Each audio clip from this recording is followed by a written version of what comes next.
In this chapter, I'm pleased to introduce Scott Wilson, VP of Go-to-Market, Growth, and Commercial at Mambu, to discuss success factors for digital banks. Thank you, Nina. Over the next 5 minutes, I'll be talking to you about the success factors defining the digital banking sector. We're all living in a world of rapid digitalization, and the financial services sector is no different. Today, customers are demanding more from their banks, including lifestyle asset choices and more services. And today, there are 426 global digital banks, all looking to attract in their next customer. The key question is, how are they defining their success? Previously, profitability has been a key driver of success, but only 5% of those 426 banks were profitable last year. And to more, they took 5 years to reach that level of profitability. At the same time, we've seen valuations increase over the last few years. And that's largely driven by 3 factors. The first is customer centricity and the ability to provide solutions to problems and not just products. The second is speed and convenience. Customers want value at the touch of a button. And third is ecosystem availability. And it's that choice and flexibility that customers desire. So if that's what's important in terms of valuation, I do want to take us back to profitability for a moment.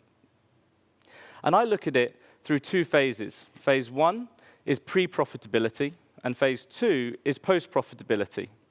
And underlying both of those phases is the need and desire to increase your revenue per customer and decrease the cost per customer. And I think there are 5 metrics that will help us shape and define what success can look like. In the left-hand side, so phase 1, we look at valuation being the first driver, and we talked about that. But second is customer acquisition and scale and usage.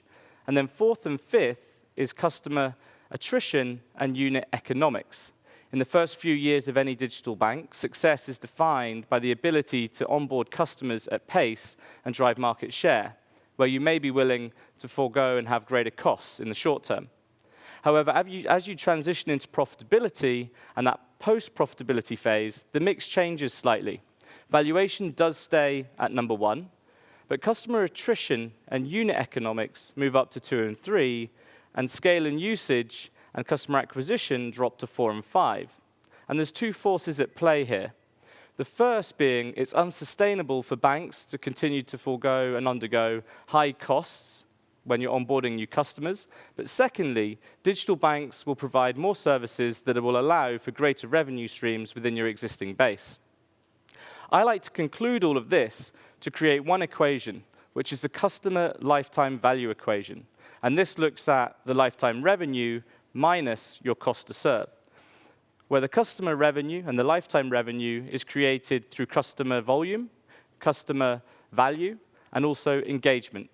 And the cost to serve is through onboarding costs, operational costs, and conversion costs. All of these metrics pulled together will help you define success in the era of digital banking. And if I could leave you with 4 other thoughts that might help you along the way.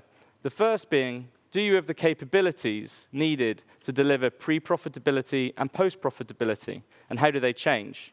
The second being, do you have the right balance of growth rates and burn economic rates? And are they sustainable and feasible? Thirdly, do you have the right KPIs to measure success? And finally, do you have the right ecosystem to support your growth?